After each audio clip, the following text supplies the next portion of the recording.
चलो इधर देखो, हम लोग साइंस पढ़ने वाले हैं। आज हम लोग मोशन चैप्टर के अंतर्गत डिस्टेंस और डिस्प्लेसमेंट के बारे में जानेंगे। डिस्टेंस क्या होते हैं और डिस्प्लेसमेंट के बारे में अच्छा से अध्ययन करेंगे। इससे पहले क्या पढ़े हैं उसको देख लेते थोड़ा।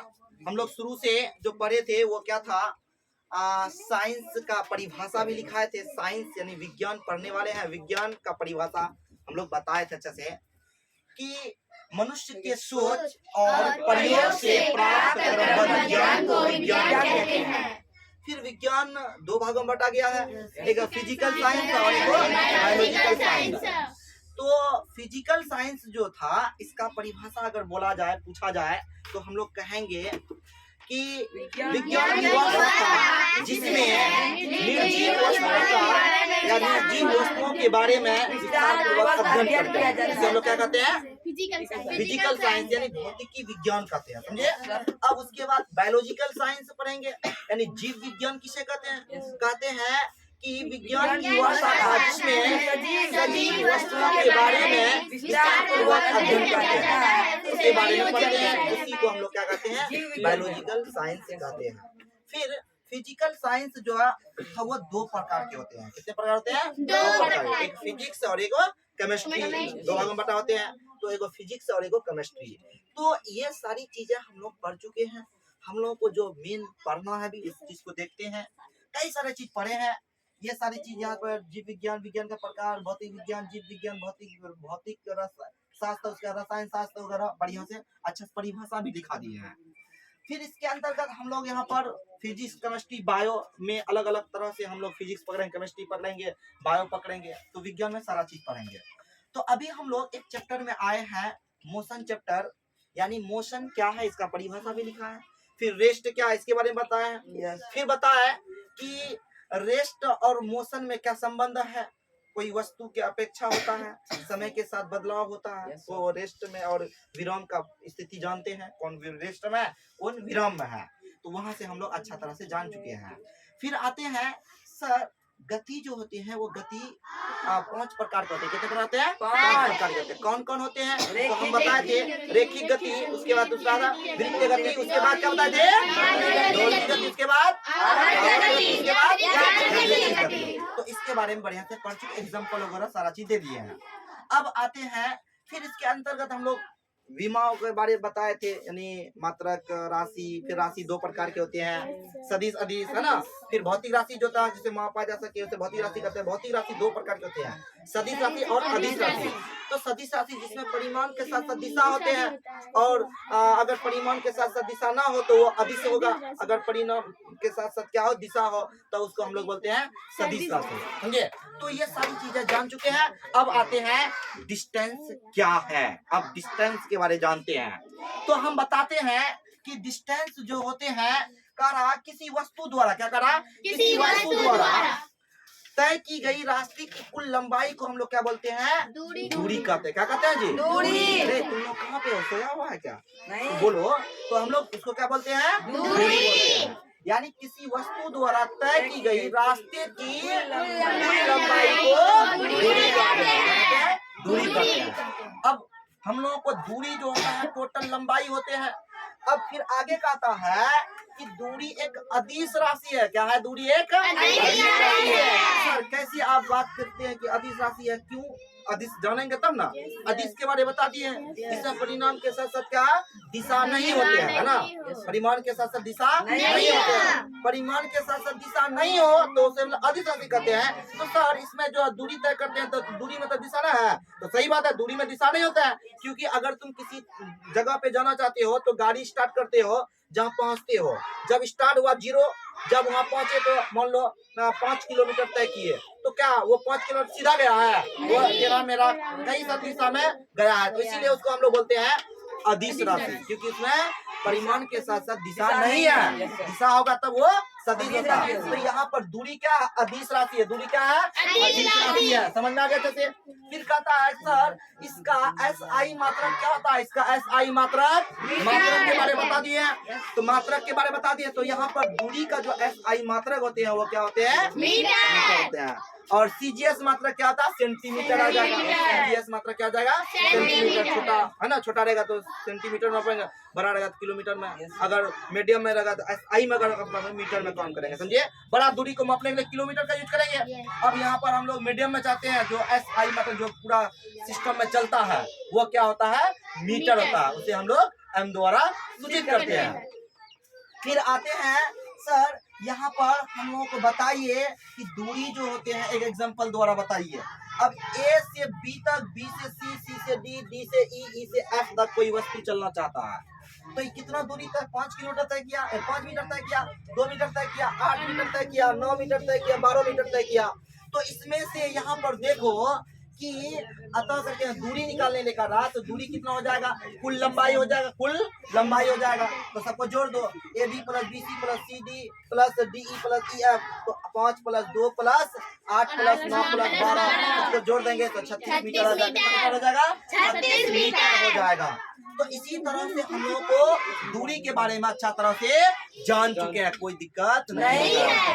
अब लेकिन आते हैं हम लोग कहाँ कि सर दूरी तो समझ में आ गया, विस्थापन बताइए, डिस्प्लेसमेंट क्या है, इसके बारे में जानना चाहते हैं। तो कहता किसी वस्तु दो, ये भी कोई बड़ा चीज नहीं है, बहुत आसान है, समझे, लेकिन समझना पड़ेगा अच्छे से। तो कहता है किसी वस्तु द्वारा तय की गई रास्ते की न्यूनतम दूरी को हम लोग, न्यूनतम दूरी को क्या बोलते हैं? विस्थापन बोलते हैं। यानी न्यूनतम दूरी का मतलब वो सीधा जाएगा, कोई ना कोई दिशा में जाएगा, है ना, वो दिशा में तय करेगा, तो इसी दूरी को हम लोग विस्थापन बोलते हैं। वो न्यूनतम दूरी होते, क्या होते हैं? न्यूनतम दूरी होते हैं। तो इसके बारे में हम लोग यहाँ पे जानेंगे। तो देखो, किसी वस्तु द्वारा तय की गई रास्ते की न्यूनतम लंबाई को विस्थापन कहते हैं। क्या होता है? न्यूनतम लंबाई को हम लोग विस्थापन कहते हैं। यानी विस्थापन जो है वो न्यूनतम लंबाई होता है। क्या था? न्यूनतम लंबाई होते हैं।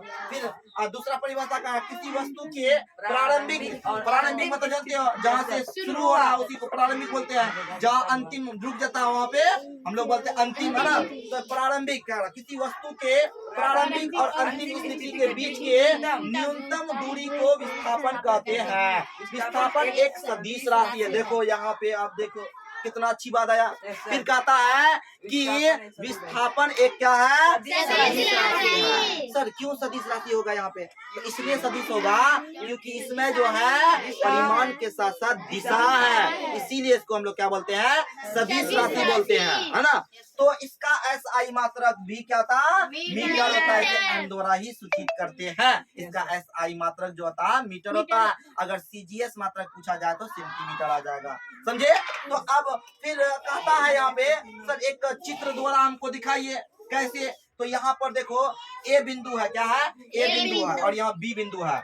यहाँ से यहाँ आना चाहता है। मान लो कोई आदमी यहाँ से यहाँ तक चलना शुरू कर रहा है, मान लो ये चलना शुरू कर रहा है, यहाँ से यहाँ तक आना चाहता है, लेकिन यहाँ से यहाँ तक पानी है। क्या है? पानी है। तो घूम कर जाएगा, ऐसे करके यहाँ जाएगा, ऐसे घूम कर यहाँ पे आएगा। लेकिन वो क्या किया, यहाँ पर एक एरोप्लेन लाया, एरोप्लेन में वहीं से उड़ान किया, जाकर यहाँ आकर के रुक गया। वो क्या किया, रास्ता जो तय किया वो डायरेक्ट किया ना, डायरेक्ट किया ना। तो रास्ता जो दूरी जो है यहाँ पर तय किया वो न्यूनतम तय किया कि नहीं किया? रास्ता की लंबाई जो है वो न्यूनतम द्वारा तय किया, डायरेक्ट किया, कोई ना कोई दिशा होगा इसमें। लेकिन यहाँ से ऐसे तय कर रहा था, देखो तो ये कोई रास्ता है, पहले इस दिशा में, फिर इस दिशा में, फिर इस दिशा में, फिर इस दिशा में आया। तो यहाँ पर ये क्या हो जाएगा? दूरी हो जाएगा। ए बच्ची, ये क्या हो जाएगा? दूरी। सब इधर देखेगा ना, ये दूरी हो जाएगा। क्या जाएगा? दूरी। अच्छा ये दूरी क्यों होगा?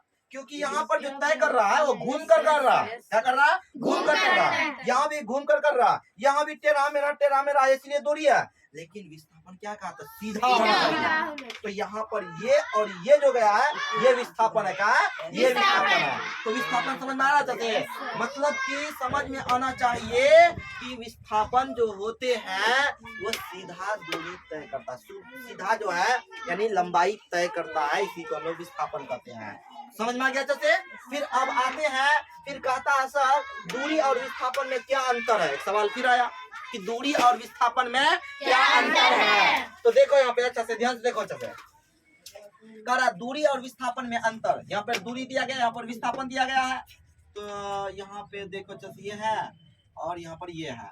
तो अब इसको अच्छा से देखो, दूरी और विस्थापन में अंतर, दूरी और विस्थापन में अंतर। देखो अब यहाँ पर देखो, पहला कह रहा किसी वस्तु द्वारा तय की गई रास्ते की कुल लंबाई को दूरी कहते हैं। सही बात है, क्यों? किसी वस्तु द्वारा तय की गई रास्ते की कुल लंबाई को क्या बोला? कुल लंबाई को दूरी कहते हैं, कुल लंबाई को दूरी कहते हैं। लेकिन यहाँ पे करा किसी वस्तु द्वारा तय की गई रास्ते की न्यूनतम लंबाई को, न्यूनतम या लंबाई लिखेंगे, लंबाई, न्यूनतम लंबाई को क्या बोलते हैं?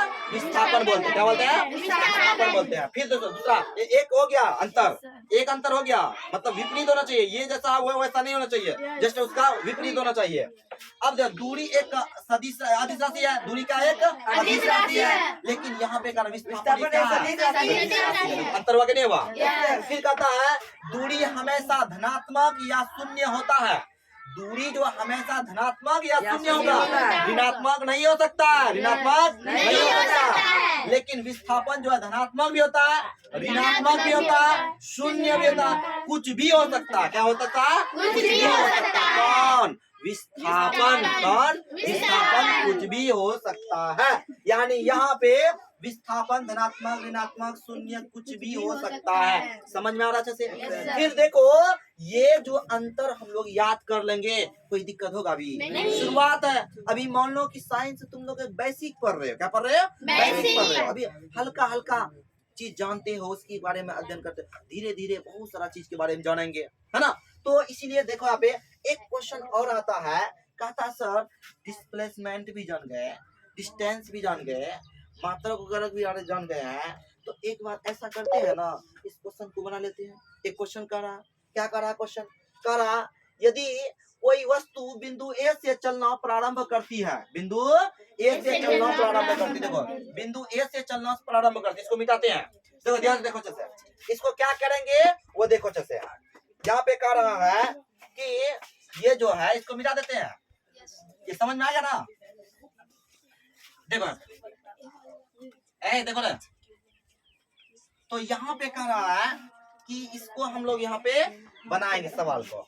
चलो इधर देखो, इधर देखो,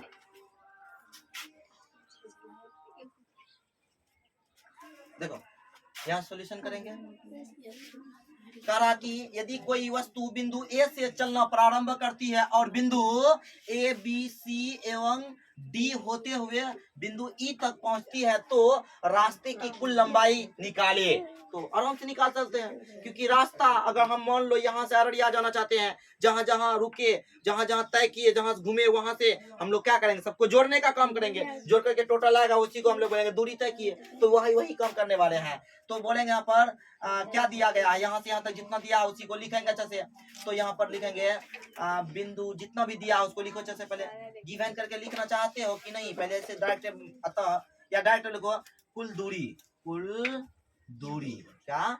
कुल दूरी बराबर क्या होगा? A B plus B C plus C D plus D E, है ना? यही ना होगा? तो यहाँ पर कितना है देखो तो 1 किलोमीटर है, ये 1/2 किलोमीटर है, 1/2 प्लस यहाँ पर 3 किलोमीटर है।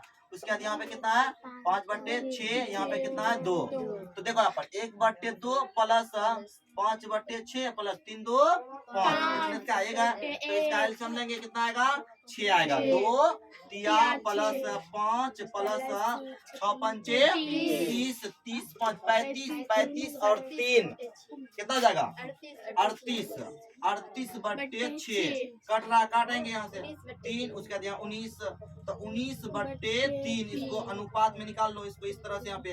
तो 3 का 3 पर 3 7 21 हो जाता है, 3 6 18 19, एक 6 पूर्णांक 1/3 किलोमीटर। यानी वो जो है कोई यदि कोई वस्तु बिंदु ए से चलना प्रारंभ करती है और बिंदु ए बी सी डी होते हुए ई तक पहुंचता है, तो रास्ते की कुल लंबाई। तो अब यहाँ पर बोलेंगे रास्ते की लंबाई निकालना है, रास्ते की कुल दूरी, रास्ते की कुल दूरी कितना हो जाएगा? कुल दूरी कितना हो जाएगा यहाँ पे, इतना हो जाएगा, इतना 6.1/3 किलोमीटर हो जाएगा। समझे, इस तरह से लास्ट में लिख सकते हो, नहीं तो। अब देखो दूसरा क्वेश्चन फिर क्या कहता है यहाँ पे, देख लो पहले से, तब उतारे के बाद में। अब यहाँ पे कहता है कि सर ये क्वेश्चन देखिए क्या है, यहाँ पे क्या कहता है ये वाला क्वेश्चन, देखो ध्यान से देखो, ये तो समझ में आ गया ना, ये समझ में आ गया अच्छे से। चलो इधर देखो,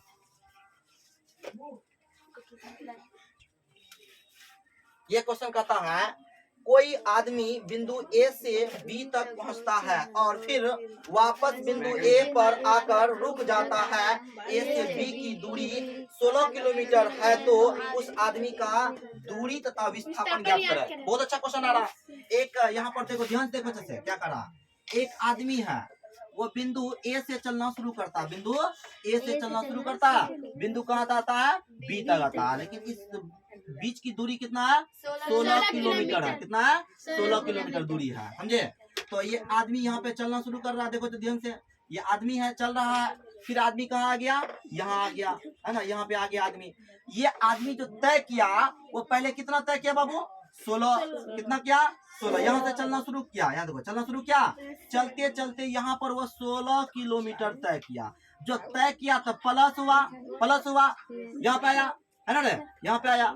तो चलो यहाँ पे अभी हम लोग इस तरह से तय किया, फिर यही आदमी क्या किया, देखो रे, फिर यही आदमी क्या किया, यहाँ से फिर जो है वो 16 किलोमीटर यहाँ आ गया, 16 किलोमीटर इधर घूम गया, इधर घूम गया, इधर घूम गया, अब इधर घुमा, पहले यहाँ से चलना शुरू किया, फिर इधर घूम गया। तो इसीलिए इसका दूरी निकालेंगे तो हम लोग क्या करेंगे, जैसे मान लो यहाँ से हम लोग वहां चलेंगे, फिर वहां से यहाँ आएगा, जितना चले फिर जितना आए यहाँ तक उतना जोड़ेंगे ना, तो कुल दूरी हो जाएगा। लेकिन विस्थापन भी निकालना है, दूरी भी निकालना है, तो वहां पे इस आदमी द्वारा जो है कुल दूरी कितना होता है और विस्थापन कितना होता है वो निकालने के लिए कहा जा रहा है। तो अब यहाँ पर हम लोग लिखेंगे उस आदमी द्वारा लिखेंगे, आदमी द्वारा तय की गई दूरी, है ना, दूरी कितना है, देखो यहाँ पर तय की गई दूरी कितना हो जाएगा, दूरी देखो आदमी द्वारा तय की गई दूरी। तो अभी देखो यहाँ ए से बी तक गया, बी से फिर ए में आया, तो ए बी आया पहले, फिर प्लस बी ए हो जाएगा, बी ए हो जाना होगा रे, ए से बी आया, फिर बी से ए आया, तो ए बी, फिर यहाँ पर बी ए आ जाएगा, बी ए आ जाएगा, तो यहाँ पर 16 है, प्लस यहाँ पर कितना आ जाएगा 16, क्योंकि हम कहे थे दूरी निकालने के लिए सिर्फ और सिर्फ धनात्मक होते हैं, ऋणात्मक नहीं होते, तो इसलिए यहाँ पर चिन्ह का परिवर्तन नहीं करेंगे। तो एक बार इधर चला फिर यहाँ चला, तो दोनों को तय करोगे ना।